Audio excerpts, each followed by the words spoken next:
Welcome to the Capital Gains Tax Solutions podcast, also streaming on Expert CRE Secrets podcast, where we believe most high net worth individuals and those who help them, they struggle with clarifying their capital gains tax deferral options. Not having a clear plan is the enemy, and using a proven tax deferral strategy, such as the Deferred Sales Trust, is the best way for you to sell highly appreciated cryptocurrency, real estate, or a business, all tax deferred, so you can create and preserve more wealth or help your clients do the same.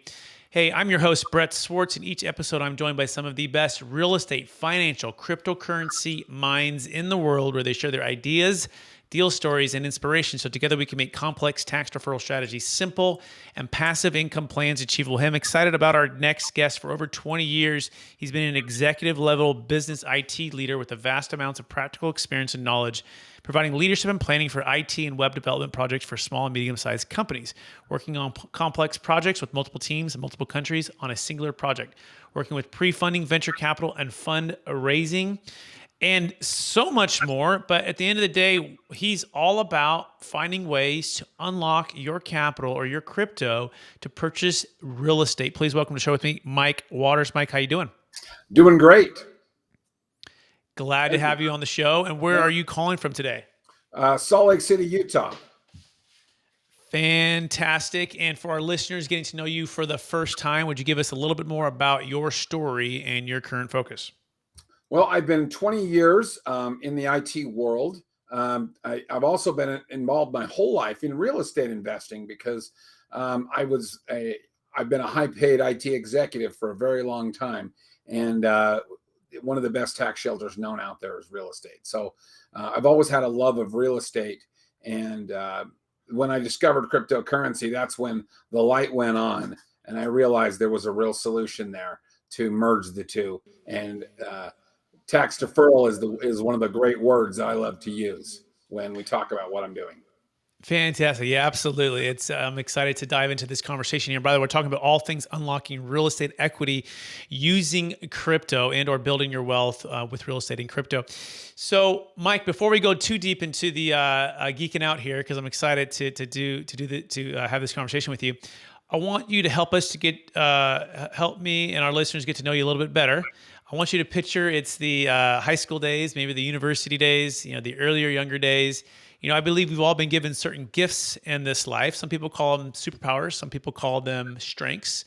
And I believe these gifts have been given to us to be a blessing and help to others. So I'm curious, what are those one or two gifts that you believe you were given, and how does that help how you help and bless people today? Well, it's interesting because growing up, one of the things that I just always seemed to gravitate towards was not how do I getting permission to do things, but finding ways that normally you couldn't get permission to do something, but then doing it anyways. That describes my high school career to a T. I know you said I had to have it done this way, but if I do it this way, is it the same thing? And I get shut down more often than I would be allowed to. But I always gravitated to that process and thinking. That's fantastic. And I think that's timely to understand that for this conversation, right?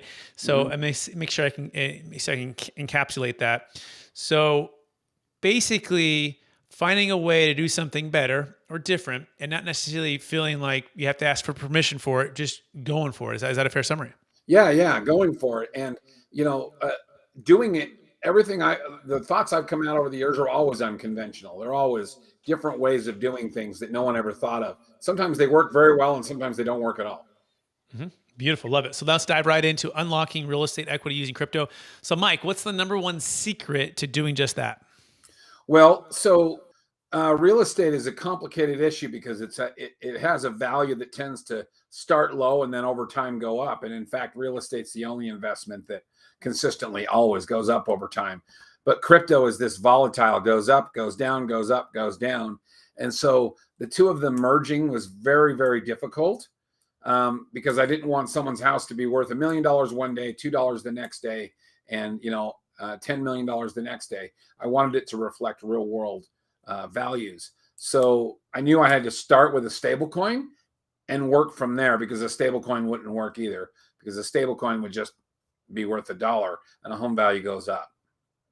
So that's the basis of where we were starting. Okay, so let me make sure I understand that. So first of all, it's the kind of the worldview of both or the performance of both investment classes. The one being in real estate, generally speaking, consistently goes up.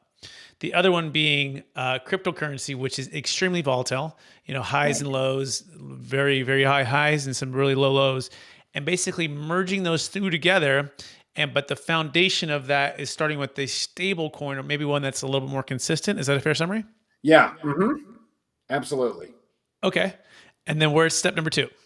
Well, step number 2 is what we did was we went from a stable coin.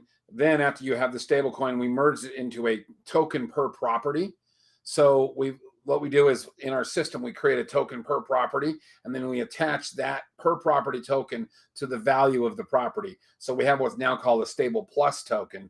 So if you buy, say, equity in a house that's worth $1 million, and let's say you bought all $1 million on those tokens, and then the house next year was worth $1,100,000, all your tokens are worth $1.10 a piece based on the value climb of that house. Okay, I'm going to see if I got that. Okay, so you're merging the stable coin into a token, right?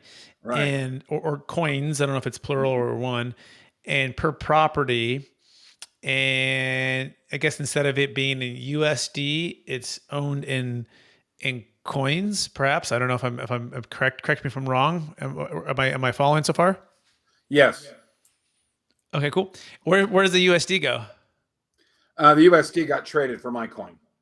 Got it. Right. So you exchange that, and so and as a seller, I sold with Bitcoin, whatever kind of coin. Yeah, you could have bought USD. You could have taken whatever Dogecoin or whatever, and traded it for USDC, which is the stable coin, right? And then you go in and you buy my coins, and then that enables you to buy coins into any piece of equity. So you could spend, say you had $100, you could take $100 and buy $50 in a property in California and $50 in a property in Arizona. Wow, and kind of instantaneous, because you're basically getting little mini shares in each property. Yeah, that's very cool. Okay, great. What's step number 3?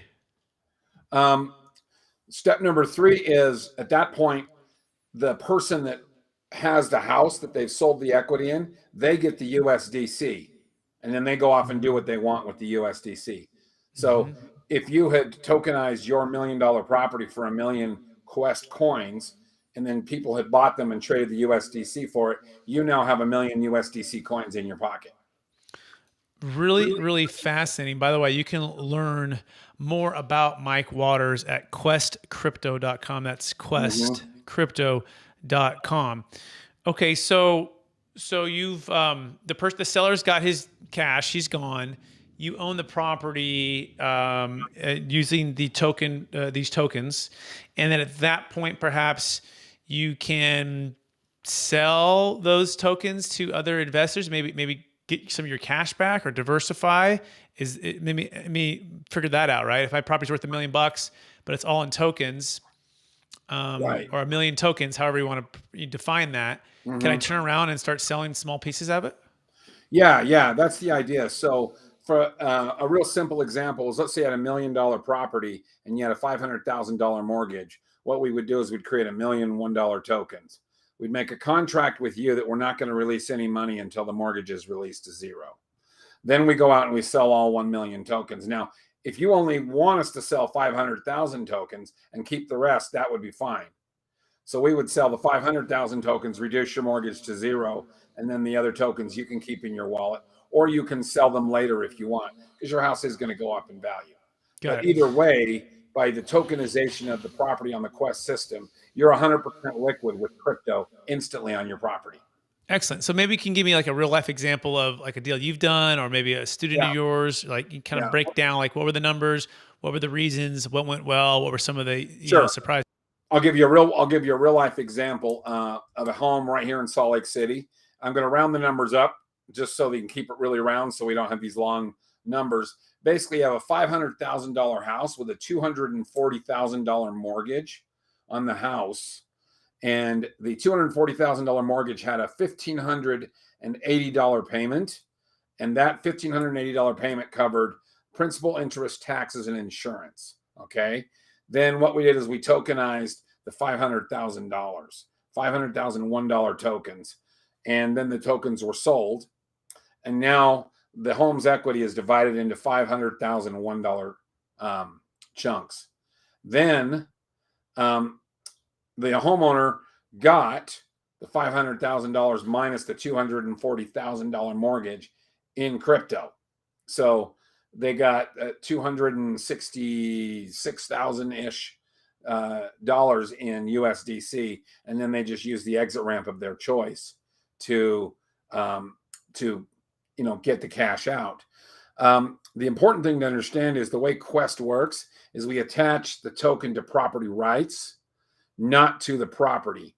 And that's the important thing to understand is, so for example, these people that own the tokens on this property, they don't have the right to knock on the door and sleep on the couch. They can't trespass the house. They can't do anything because they just own the equity, right? Rights of equity, not rights of occupancy. Now, the homeowner no longer has a $1,580 payment. All they're responsible now for is their taxes, their insurance, and maintaining the property. So their expenses dropped by about 58% on the property. So a pretty dramatic drop on their expenses. But if they go to sell their property today, they're going to get nothing on the HUD-1. It's going to show zero. Fascinating. So I'm going to try to unravel it a little bit, right? Because it's even it's new. It's definitely new, right? So tokens are attached to the property rights. In other words, I'm thinking of it kind of like a lender, right? If you owe money to somebody upon the sale of the asset and you owe all of the equity, imagine you had 100% financing, right? Right. You got to pay, or the value of your house dropped and you have no equity. You're going to pay the loan back and you're walking away with zero. Right. So it's sort of like perhaps, doing more financing, right? In one way to think about it. However, the token people do not have the right to occupy, right? They can't come in and live there. In the meantime, you pay property insurance, you pay taxes, the homeowner, right? Yeah. You pay the standard stuff. So it's almost like maybe between ownership and renting. Is that a fair summary? It's better because you still have your name stays on title. So the homeowner's name stays on title. They're the legal occupied occupant, legally authorized occupant was the word I was looking for. They have all the rights that go along with property. They can, keep in mind, there's no mortgage now, right? They can rent the property out. They don't have to give that to the token owners. They can leave for a short term. They can make it an Airbnb. They can do anything they can do as a homeowner. It's just if they sell, the equity has already been sold. So fascinating. That's it. So what we've done so it's better than renting because you have so much more of the rights, right? Complete ownership. Ownership. Now, you deal with this capital gains issue, right? So I'll just say a few things without saying them. If you have equity in a home, and even if you have it paid off, and you turn all of your equity 100% into tokens, and even if you own 100% of those tokens in your wallet, at the title company, when you sell the house, it's going to show up as zero. Okay. Fascinating. Okay. So what happens is the title company then sends the money not to you because the equity was sold, right? So the title company sends the check to the crypto company and says, here's a payoff of the equity that you were attached to on the property. The crypto company then notifies every token owner, your tokens are now worth $1, whatever, and here's the USDC equivalent because the collateral is no longer in existence. I'd have to see like some arrows and some boxes and stuff, but yes, but I'm digging because same thing with the Deferred Sales Trust, right? There's you gotta lend the funds as an owner. You gotta lend them to the trust in exchange for a promise of the trust to pay you back over time, and you gotta have the buyer cash ready to go, or he can get a lender too, but he's got to put it there, and it's you got to kind of see in the box to kind of get it. But I imagine it's like anything, Mike. It's like riding a bike, right? The first time you ride this thing, it's like, whoa, I'm wobbly. Maybe I'm falling off a little bit. But as you're doing these deals and you're seeing it, right, it becomes more seamless. Is that a fair summary? Yeah, it does. And I can already tell tell by looking at you that the wheels are turning. And that's exactly what they're supposed to do. Because when you understand that you can basically take 100% of the equity and lock it up into essentially what would be considered by the title company and the IRS and anyone else as debt, you have always a zero on the HUD-1, right? Yeah, I'm with you. And so with the zero on the HUD-1, and then token value, you can do with what you want. You can trade the token for Bitcoin. You can trade it for cash. You can do whatever you want. And because it's blockchain, there's no real way to find out who owns it. Okay, got it. Now, a couple questions. A, will a bank allow a loan for a property that's secured with these tokens, right? Like, in other words, like I have like a listing right now, and they won't even allow a seller to carry back paper after the first, right? Yeah. So here's what it is what we don't use is a lending instrument. We don't use actually a note and trust deed. Okay. What we use is equivalent to taxing authority. And this is actually, there's only one way to do it in the US, the way we're describing it. And we've actually patented that process. But we actually have taxation authority. So what we do attaches to the land as a permanent cloud on title. So if you can find a lender to lend on it, the lender understands that cloud on the title is in a supreme first position, meaning they will never be ahead of them. So you probably won't get a loan on the property. Got it. All right. So you might find a lender that'll do it, and they might regret it because if you default, they can do nothing. Got it. Okay. So let's the real life scenario. Right? I have clients, and they have a lot of gains and a lot of equity in crypto, and they're like, I want to go buy a house. They call up you again. They find you at questcrypto.com, and they're like, Mike, I want to buy the house in Utah and California, different state, whatever, rental house, primary home, doesn't matter, but I want to transfer this crypto into these tokens, which I can get with you, Mike, and then go use that to buy this house. Am I following this right? Yeah, actually, and that's one of the best scenarios for this product. I mean, what we described earlier was great, taking your equity and locking it up. But see that I'm seeing a lot of articles right now. People are buying houses with Bitcoin, and that's a very disingenuous thing that they're saying because they didn't actually buy the house with Bitcoin. What they did was they sold their Bitcoin, used the money to buy a house. And the taxing entities are going to catch up with them. Because if they paid, like I know a guy that paid he had $10,000 worth of Bitcoin, and now he's sitting on top of $18 million worth of Bitcoin. If he sells that Bitcoin to buy a house, what he's going to be stuck with is a capital gains tax on the difference between the $18 million and the $10,000 he paid. It's going to be a capital gains. He's not going to get out of it. He's done with it, right?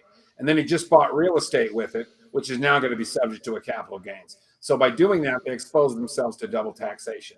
And I know you know exactly what I'm talking about. Whereas if somebody wanted to buy a house with crypto, they would come to us. They would say, that's the house I'd want to buy. We would tokenize the escrow.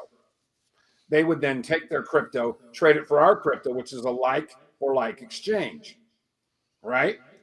They then take it, make a like for like exchange, fund the escrow. We would then close the escrow agreement with the title company and send them a check. We would cash the USDC, send the title company a check. We would give the title company the documentation to record it title, and then you would now be in your home. Got it. So I think it's kind of like perhaps a 1031 in crypto into real estate. It's exactly like that. That's one of the things that we modeled was a 1031 exchange. How does it work, and how could you do that in crypto? So that's where one of the ideas of our product came around. Yeah. So essentially, this house is in USD, or it was in USD, but now we basically have transferred that to a token, right? And then and all the rights and all the things that are associated there, and then you're just trading, your crypto for these tokens, which means you're trading, which these tokens own that house, right? Individual token, Mike, or is it only for that particular house, or is it so what it would be is you buy the Quest token, which is our stable $1 coin. It's worth $1 today. It's worth $1 10,000 years from now, right? Got it. And then you take that. So the guy would take, let's say he had a $5 million house. He would take $5 million in Bitcoin and buy $5 million of our stable coin. At that point, we do the trade immediately, and now we have the $5 million in cash. So we now know that if he goes and buys a $5 million house, we have the cash to cover it. Because it's that volatility that can destroy this, right? So again, he takes his Bitcoin, he cashes it in for 5 million Quest. We immediately sell it, and now we have 5 million in USDC in our account. Then we create a Quest dash Bob's house token. So it would be Quest dash a serial number. Then that serial number creates the tokens that he can then spend those Quest tokens on that are attached specifically to that house. Mm-hmm. And that house is we have a database that looks just like a real estate MLS. Beds, baths, pictures of the house, everything, including appraisals, etc., that are visible to anybody that wants to buy the token. They can, in fact, click inside the token information. There will be a hyperlink that will bring up the appraisal, that will bring up all the things on the property. And they can say, what token am I buying? I'm buying a token in that house right there. And they would be able to look at the house. They would be able to see when it was last appraised, how it was bought at $1, and it's currently trading at $1.30 because the property's gone up 30% in value since it was tokenized. Everything they need. That is really interesting and really fascinating, and feels like it's the future. I feel like, you know, it's that movie Tron, right? When you're like, and you're taking me down like these streets that are leading to like the city that's in the future, right? And you're like, wow, like, you know, that's pretty incredible, Mike. I'm curious, how many of these transactions have been closed, and then two, how many escrow people? You know, I imagine their heads explode, right? Because they're so used to doing the old way of doing things, right? Well, how are you educating or empowering some escrow people to actually cooperate?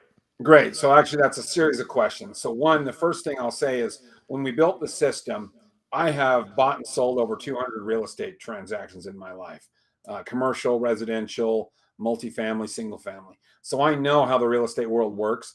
Our CEO, he's an attorney, and he's also heavily delves into real estate and property rights. When we designed the system, we said we've got to make it so it overlays right on top of existing systems.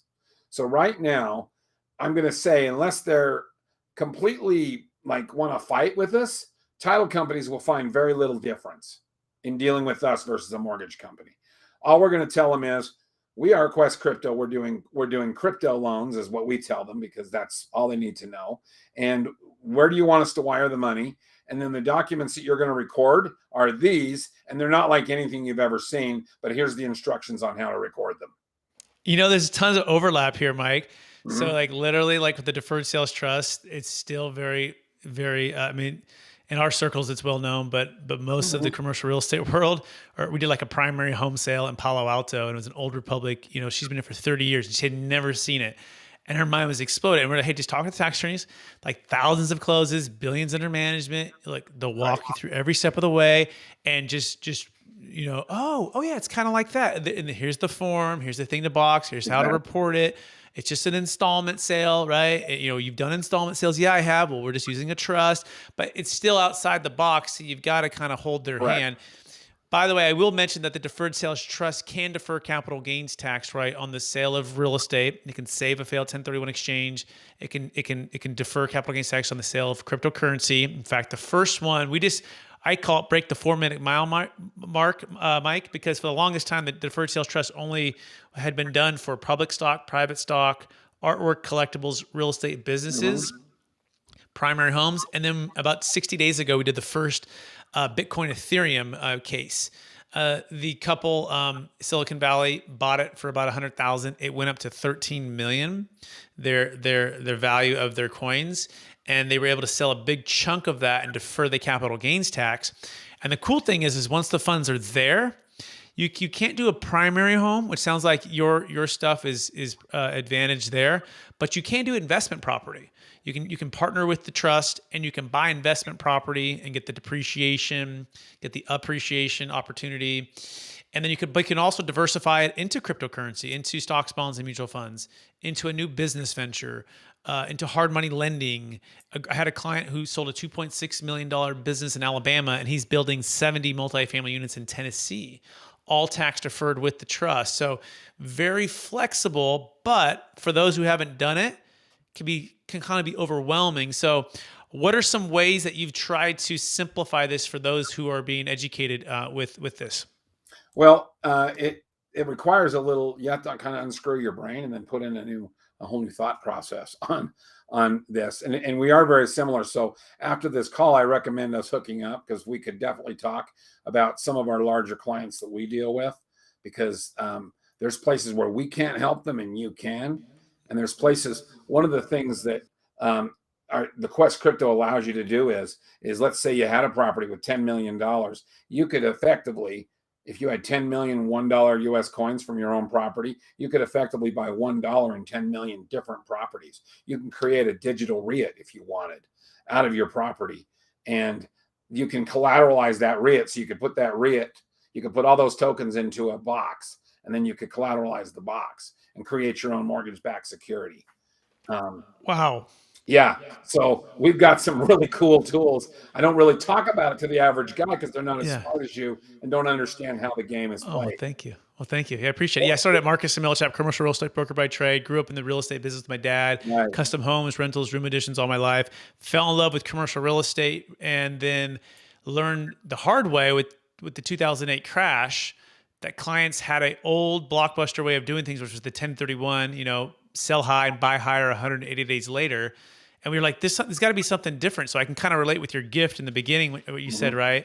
Like unconventional thing. I'm like, there's got to be a better way. Or maybe there's a better way. Let's try it out.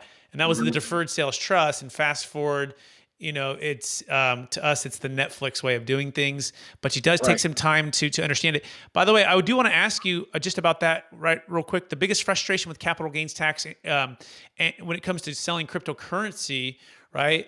What do you find in the crypto world is the biggest frustration when it comes to options or lack thereof?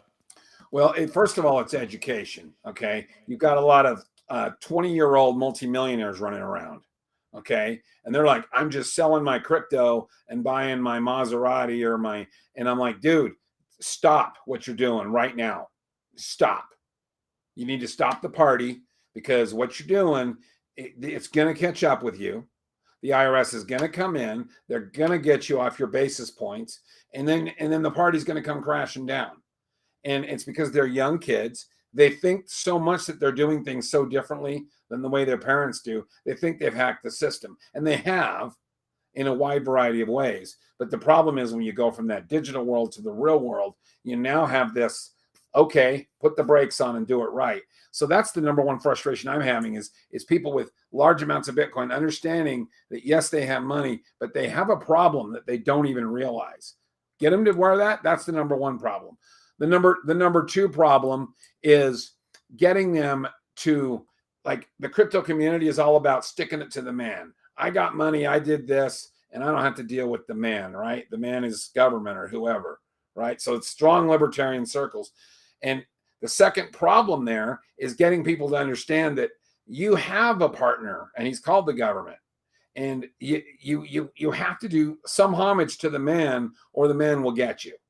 So it's like those two little thought processes. Yes, you've hacked the system, but no, you haven't. And then you're still going to have to do business with the man. You have to get those people to be aware of that. Then we can have an intelligent discussion about what to do about it. I think that's so thoughtful and so timely, right? And there's so many folks before they meet us, or talking with you, Mike, that feel like they're trapped between a rock and a hard place, right? And there are many that actually want to report properly and sell properly if they didn't feel like the tax was so high. This is where I highly encourage you to get with Mike, to get with me, to look at your options, right? I don't know, Mike, if you charge anything. I don't charge anything to talk about. I don't these either. Strategies, right? And we want to just give you the options. And then the neat part about the Deferred Sales Trust, Mike, and I'm curious on your thoughts on this, is we literally tell the IRS, hey, we bought it for X, we sold it for Y, but we haven't taken any constructive receipt. In fact, we're in a deferral place. That's why we're kind of like an IRA or kind of like a 401k. And it's sitting there, and it's earning interest, and it's slowly paying us back, and we'll pay tax on the interest on ordinary income. And then we can partner with it and go do other deals. But what I like to say is, there was a cool video by Grant Cardone he just made the other day about making sure you're buying the adequate amount of real estate to get the depreciation to offset your income. And most people that are making a lot of wealth very quickly, they're going to buy all of these things, and they're in the highest possible tax bracket because they don't have the depreciation to offset it. And it's like building a house on sand, right? Mm-hmm. Where it's going to catch up with you, right? the man, right, the government, right, Mhm. as incompetent as they are with our tax dollars, right, they are going to come find you, and you don't want to be in that situation where you don't have a proper tax plan and you haven't paid taxes on these things. So all that being said, with the deferred sales trust, we say, hey, sell. You're actually literally reporting it. I bought it for $1 million. It's worth $20 million, right? And here it is, but I'm taking it back on an installment sale, and I'm paying taxes slowly along the way. And by the way, the government likes that because it stimulates the economy. The funds are invested in real estate projects, they're invested in the stock market, they can be invested into your own business startup, create some more jobs and more tax revenue. So you want to find a way to make it a win-win-win for everybody. You don't want to hide, you don't want to just be off the radar. You literally say, no, here I am, and let's play by the rules, and let's use the legal framework of the tax code to create and preserve more wealth and defer tax. Any thoughts on that, Mike? I couldn't agree more. That's exactly what the message I'm trying to tell people is. Yes, you got a lot of money. You haven't hacked the system, though. You're gonna have to pay. Like death and taxes, right? There's only two things that are consistent: death and taxes. And by the way, you can learn more about Mike Waters at questcrypto.com. That's questcrypto.com. You can learn more about the Deferred Sales Trust and what we're doing at capitalgainstaxsolutions.com. That's capitalgainstaxsolutions.com. I also want to invite Mike and anyone else listening to this to our free mastermind every Friday at 10 a.m. Pacific Standard Time, 1 p.m. Eastern Time. We're on a Zoom call, and it's called basically Cryptocurrency DST Mastermind. We're talking all things cryptocurrency, all things deferred sales trust, and we're coming together to try to simplify all of these types of scenarios. And you can come on, ask your questions, and learn more. Again, you go to capitalgainstaxsolutions.com to register for free. That being said, Mike, we're running out of time. Are you ready for the lightning round? Yeah, go for it. All right. So knowing what you know now, if you could go back to your 25-year-old self, what's the one golden nugget you'd make sure to tell yourself to do? Never, ever, ever sell. Real estate or crypto or what? All of it? No, your real estate. Don't sell. Yeah. Find a way to hold it. Yep. Second question. What's the number one book you've recommended or gifted the most in the past year? I'm going to say that one. Oh, man, it left my brain. I've got it right here. Hold on. He's going to love it. It's Sell Like Crazy, How to Get as Many Clients and Customers as Sales as You Can Possibly Handle by Sabra Sudi. Awesome. Great. Third question. What's the number one leadership quote or theme that you strive to live by? My theme is, when you help everybody win, there's nobody that can hate you. And yet you can get rich doing that. If you can find a way to make everybody love the deal, then there's nobody that hates you and everybody loves you. Yep. Excellent. Love it. Next question. What are you most curious about right now? I'm most curious about where government's headed with crypto, what they're going to do about it, because they can't stop it. Yeah, me too. Last question. After all your success, all your knowledge in real estate, the over 200 transactions, connecting the crypto world, creating an amazing thing at questcrypto.com. Although that would be kind of a cool name too. Questcapitalcrypto.com. But questcrypto.com. How do you stay centered in your values, Mike? And how do you stay encouraged to charge forward to reach new heights? I always stay forward in my values, and our concept is people should be able to use their equity as money in their wallet to spend in the world.